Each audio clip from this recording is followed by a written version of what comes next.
نحمده ونصلي على رسوله الكريم اما بعد فاعوذ بالله من الشيطان الرجيم بسم الله الرحمن الرحيم لقد ارسلنا رسلنا بالبينات وانزلنا معهم الكتاب والميزان ليقوم الناس بالقسط وانزلنا الحديد فيه بأس شديد ومنافع للناس وَلَيَعْلَمَ اللَّهُ مَنْ يَنْصُرُهُ وَرُسُلَهُ بِالْغَيْبِ إِنَّ اللَّهَ قَوِيٌّ عَزِيزٌ صدق اللہ العظیم۔ رب اشرح لي صدری ویسر لي امری واحلل عقدۃ من لسانی یفقہوا قولی۔ اللهم ربنا الہمنا رشدنا واعصمنا من شرور انفسنا اللهم وفقنا لما تحب وترضى وتقبل منا فإنك خیر المتقبلین آمین یا رب العالمین۔ اب ہم سورہ حدید کی اس آیت پر پہنچ گئے ہیں جو اس سورہ مبارکہ کا کلائمیکس ہے، نقطہ عروج، اور ایک اعتبار سے پورے قرآن کا نقطہ عروج، اور عام فہم الفاظ میں کہہ سکتا ہوں کہ پوری دنیا کے انقلابی لٹریچر میں اس سے زیادہ جامع، معنی خیز اور ایک لفظ ڈرتے ڈرتے استعمال کرا، عریاں، انقلابی عبارت آپ کو نہیں مل سکتی۔ اس سے پہلے کہ میں اس پر ذرا آگے بڑھوں، پچھلی نشست کے مضامین میں محسوس کرتا ہوں کہ تشنا رہ گئے۔ اللہ کی معرفت کے دو نتیجے جو ہیں بہت اہم ہیں۔ راضی برضائے رب، جو اللہ کی مرضی۔ میرا بچہ فوت ہو گیا، ٹھیک ہے، اللہ نے دیا تھا، لے لیا، رنج اور افسوس کس بات؟ اور اگر اللہ نے دیا ہے، اولاد دی ہے، ٹھیک ہے، خوشی ہے، لیکن ظاہر بات ہے اس نے اولاد دی ہے تو بڑی ذمہ داری بھی آ گئی ہے۔ یہ اللہ کی امانت ہے میرے پاس، اس کو میں نے پرورش دینی ہے اور اسے صحیح رخ پر اس کی تعلیم و تربیت کا امتحان کرنا ہے، ورنہ میں فیل ہو جاؤں گا۔ ایک لائبلٹی ہے، اٹس ناٹ این ایسٹ۔ دولت ہے، حساب دینا پڑے گا، اٹس اے لائبلٹی۔ اولاد ہے، حساب دینا پڑے گا، تم نے اس اولاد کو کیسے اٹھایا تھا، کیا تربیت دی تھی، کیا تعلیم دی تھی، اٹس اے لائبلٹی۔ اس اعتبار سے انسان کے اندر راضی برضائے رب، جو بھی آیا کہ ہر چہ ساقی ما ریخت عین الطاف است، اس کا ایک نتیجہ کیا نکلتا ہے؟ آرزویں ختم ہو جائیں، کوئی آرزو نہیں۔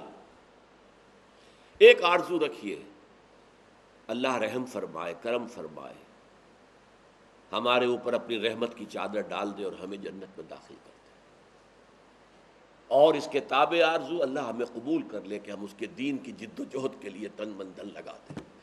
اس آرزو کے سوا کوئی آرزو اگر دل میں ہے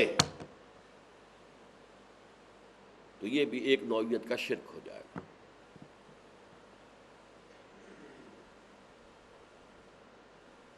رضائے حق پہ راضی رہ، یہ حرف آرزو کیسا؟ خدا خالق، خدا مالک، خدا کا حکم، تو کیسا، تو ہے کون؟ میں کہوں اللہ یوں کر دے، اچھا تم اللہ کو پڑھا رہے ہو، اللہ کو سکھا رہے ہو، اللہ کو حکم دے رہے ہو، تو دعا کے بارے میں جان لیجئے، اگرچہ اس انتہا تک بھی تعلیم ہے کہ اگر جوتا باندھنے کا تسمہ چاہیے آپ کو تو وہ بھی اللہ سے مانگو، کسی اور سے نہ مانگو، ہاتھ مت دراز کرو کسی کے سامنے، اللہ کسی ذریعے سے پہنچا دے گا۔ لیکن دوسری طرف یہ کسی شے کے لیے دعا نہ کرو سوائے ہدایت اور استقامت کے۔ ہدایت، استقامت، مغفرت، رحمت، بس۔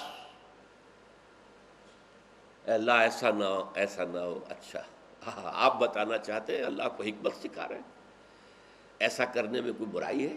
آپ زیادہ جانتے ہیں، اللہ زیادہ جانتا ہے۔ وَعَسَىٰ أَن تَكْرَهُوا شَيْئًا وَهُوَ خَيْرٌ لَكُمْ وَعَسَىٰ أَن تُحِبُّوا شَيْئًا وَهُوَ شَرٌّ لَكُمْ وَاللَّهُ يَعْلَمُ وَأَنتُمْ لَا تَعْلَمُونَ۔ تم نہیں جانتے، اللہ جانتا ہے۔ تو یہ ترک آرزو، رضائے حق پہ راضی رہے، یہ حرف آرزو کیسا؟ خدا خالق، خدا مالک، خدا کا حکم تو کیسا؟ اور اقبال کہتا ہے، فارسی اس کی جو ہے اصل کلام جو ہے وہ تو فارسی میں ہے نا، بروں کشید ز پیچا کہ ہست و بود مرا، چہ اقدہا کہ مقام رضا کشود مرا۔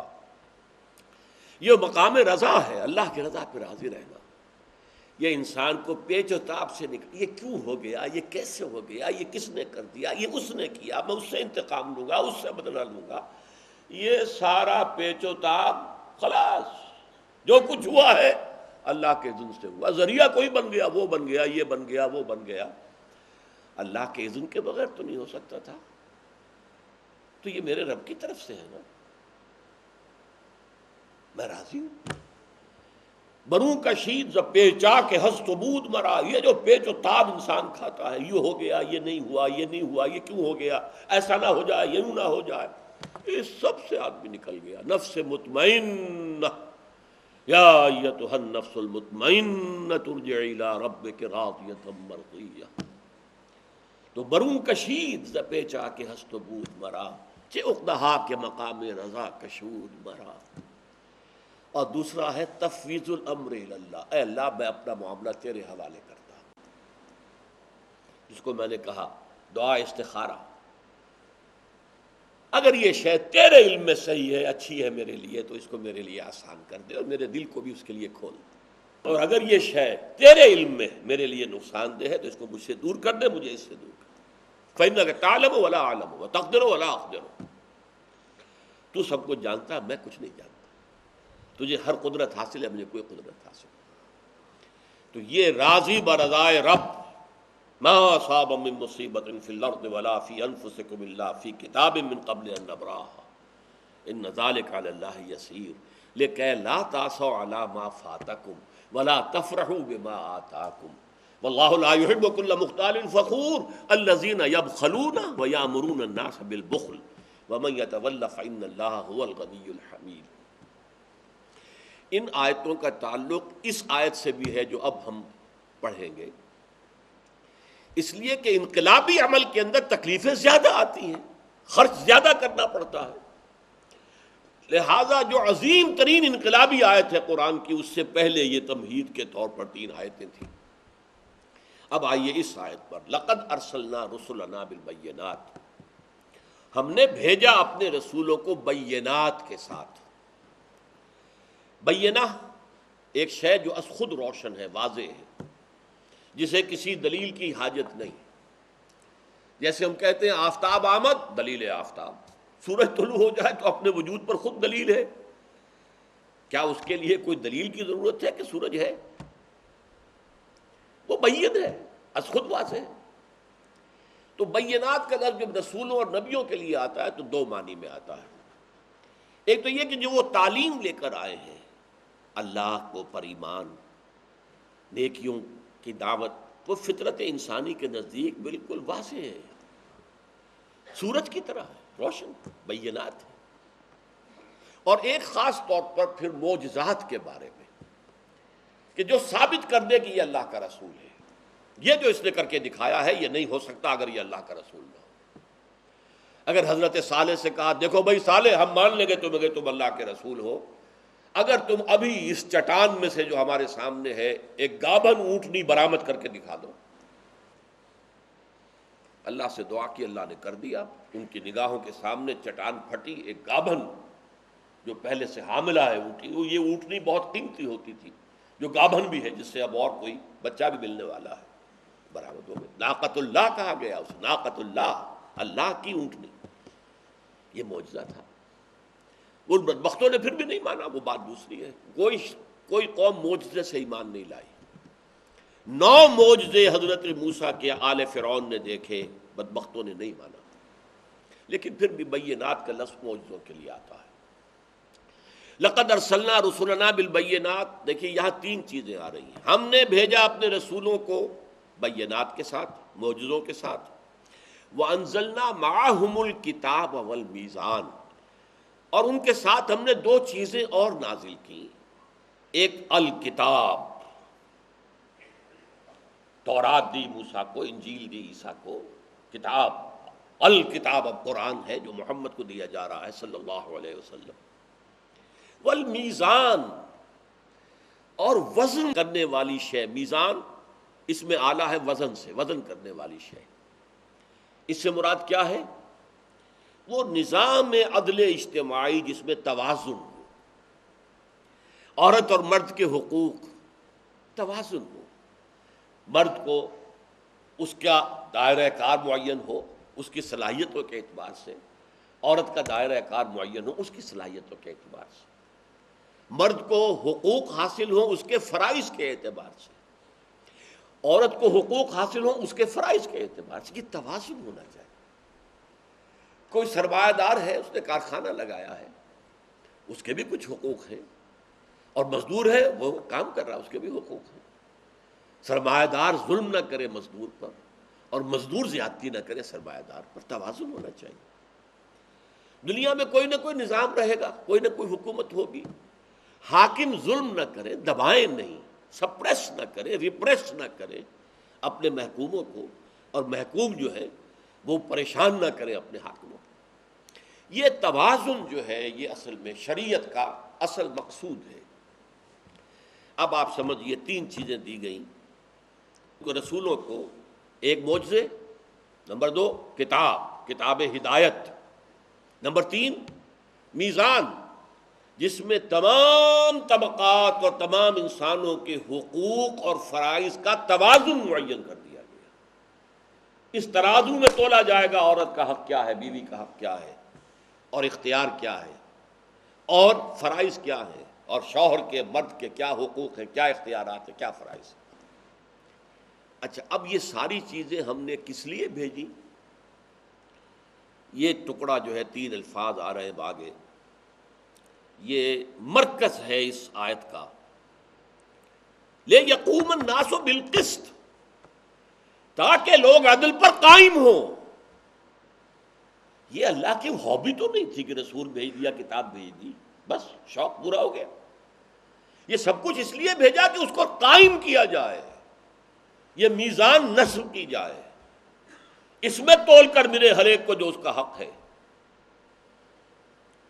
حضرت ابو بکر نے جب خلافت کا حلف اٹھایا کہ سمجھیے خلافت کی بات جو تقریر کی ہے انہوں نے، تم میں سے ہر قوی میرے نزدیک ضعیف ہوگا جب تک کہ اس سے حق وصول نہ کر لو، اور ہر ضعیف قوی ہوگا جب تک کہ اسے اس کا حق دلوا نہ دو. یہ نظام خلافت ہے. لِیَقُومَ النَّاسُ بِالْقِسْطِ، گویا کہ ارسال رسل، انزال کتب، بینات، معجزے، میزان شریعت، ان سب کا مقصد کیا ہے؟ نظام عدل قائم ہو بالفعل، ہر ایک کو اس کے حق کے مطابق ملے. اور یہ متعین کون کر سکتا ہے؟ صرف اللہ. دیکھیے، عورت سوچے گی تو وہ اپنے مفاد کو سامنے رکھے گی، اپنے احساسات و جذبات سے تو وہ واقف ہے. مرد کے احساسات و جذبات کا اسے کوئی تجربہ ہی نہیں، واقف ہی نہیں. مرد سوچے گا تو اپنے اعتبار سے سوچے گا، اپنے احساسات، اپنے جذبات، اپنی خواہشات یہ تو اسے معلوم ہے.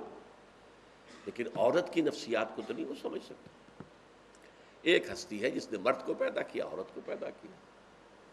الا یعلم من خلق، کیا وہی نہ جانے گا جس نے پیدا کیا؟ اسے معلوم ہے عورت میں کیا رکھا ہے، مرد میں کیا رکھا ہے، عورت کی کیا ذمہ داری ہونی چاہیے، مرد پر کیا ذمہ داری ہونی چاہیے، عورت کے کیا حقوق ہونے چاہیے، مرد کے کیا حقوق ہونے چاہیے.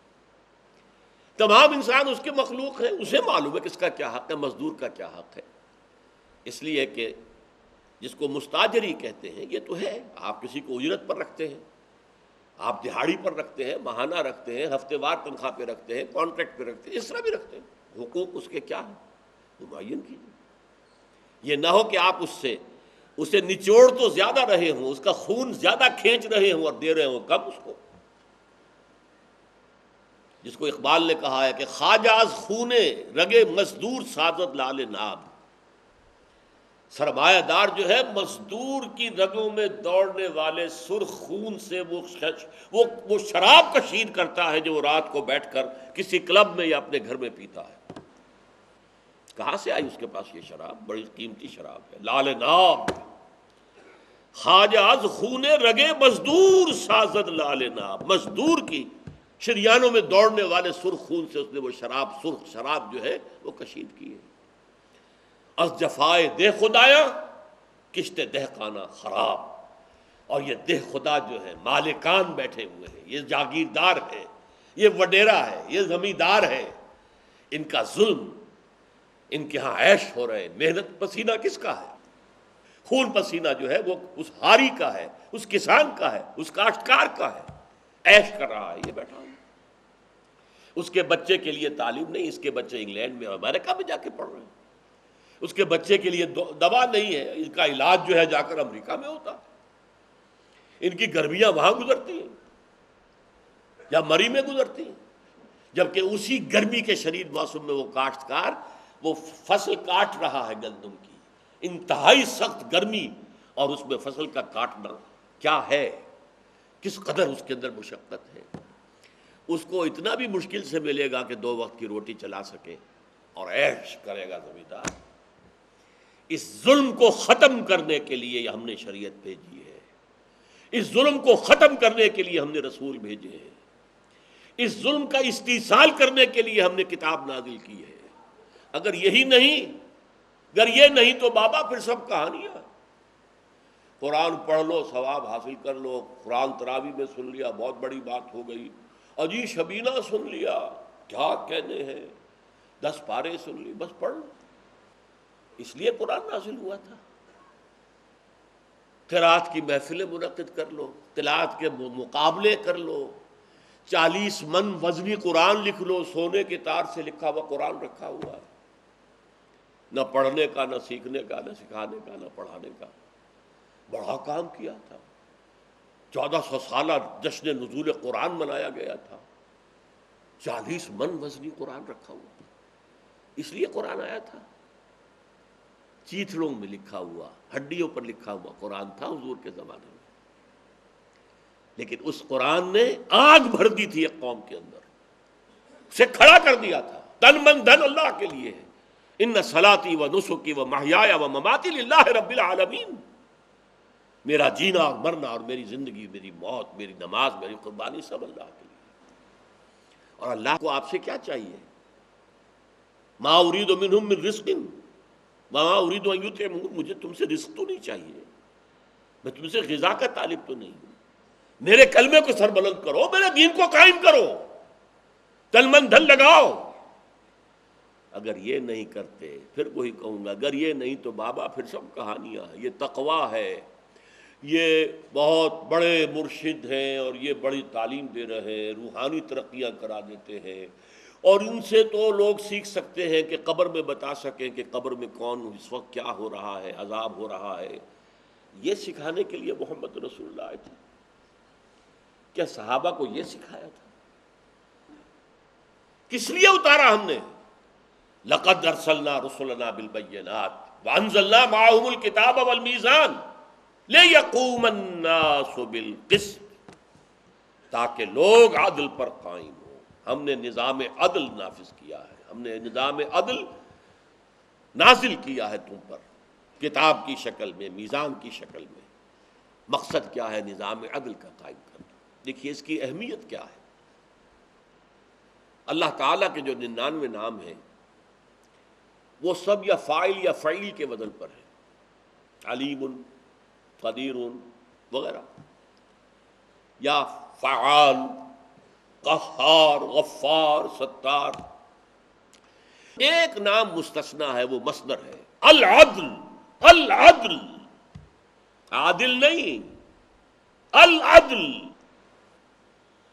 سراپا عدل، مجسم عدل۔ اب یہ لفظ سراپا اور مجسم اللہ کی شان کے مطابق نہیں ہے، کیا کروں میں، میرے پاس کوئی اور لفظ نہیں ہے، ہماری زبان محدود ہے۔ ہم کہتے ہیں کسی سے وہ تو سراپا نور، مجسم نور، حضور صلی اللہ علیہ وسلم کے بارے میں۔ اللہ سراپا عدل، العدل۔ اور اس نے کیوں بھیجا نبیوں کو، کیوں بھیجا رسولوں کو، کیوں کتابیں نازل کی؟ لقد ارسلنا رسلنا بالبینات وانزلنا معهم الکتاب والمیزان لیقوم الناس بالقسط۔ سورہ حدید میں، سورہ شورى میں فرمایا گیا، حضور سے کہہ دو وَأُمِرْتُ أَنْ أَعْدِلَ بَيْنَكُمْ، دیکھو میں واعظ بن کر نہیں آیا ہوں کہیں تم سمجھو کہ بس واعظ نے واعظ کہا پھر اگلے گاؤں کو گیا، یہاں سے کوئی نذرانہ مل گیا جیب میں ڈالا اگلے گاؤں میں جا کے واعظ کہا۔ میں واعظ نہیں ہوں، میں عدل قائم کرنے آیا۔ اور عدل قائم کرنے کا کیا مطلب ہے؟ ظالم کا ہاتھ روکوں، ظلم کو ختم کروں، اگر وہ اپنے حق سے زائد لے رہا ہے تو اسے چھینوں، اور جس کو محروم کر رہا ہے اس کو دوں۔ یہ عدل ہے۔ پھر امت کو کیوں قائم کیا؟ فرمایا گیا یہ سورہ نساء میں، یا ایھا الذین آمنوا کونوا قوامین بالقسط شہداء للہ، اے ایمان والو عدل کو، قسط کو قائم کرنے والے پوری طاقت کے ساتھ بن کر کھڑے ہو جاؤ اللہ کے حق میں گواہی دینے کی۔ اللہ العدل ہے، تو عدل کو قائم کرنا تمہارا فرض منصبی ہے۔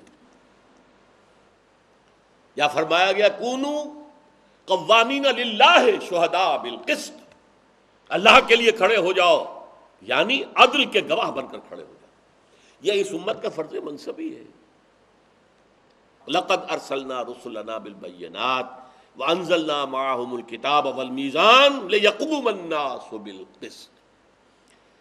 اب میں صرف ایک حوالہ دوں گا، یہ ہے آیت جمع کے صیغے میں، ہم نے بھیجا اپنے رسولوں کو، لیکن رسولوں میں اس اعتبار سے فرق ہو جائے گا، ایک رسول ابھی اس دور میں آئے جبکہ کوئی اجتماعی نظام تھا ہی خاص نہیں، نہ کوئی حکومت کا کوئی تصور تھا، بس زیادہ سے زیادہ قبیلہ ہے، قبیلے کا سردار ہے، اللہ خیر صلی اللہ، کوئی حکومت نہیں، کوئی ٹیکس نہیں، کچھ نہیں، اپنا شکار کرو اور کھاؤ، یا اپنی کاشت کرو اور کھاؤ بس، یا بارٹر ہو گیا۔ ایک آدمی بیٹھا ہے کرگے کے اوپر کپڑا بن رہا ہے، اور تم نے کھیت میں کام کیا ہے، گندم جو ہے اگائی ہے، تم گندم دے دو کپڑا لے لو بس، نہ کوئی کیپٹل، نہ کوئی سرمایہ، نہ کوئی کرنسی، نہ کوئی سود، نہ کوئی قرض، کچھ نہیں۔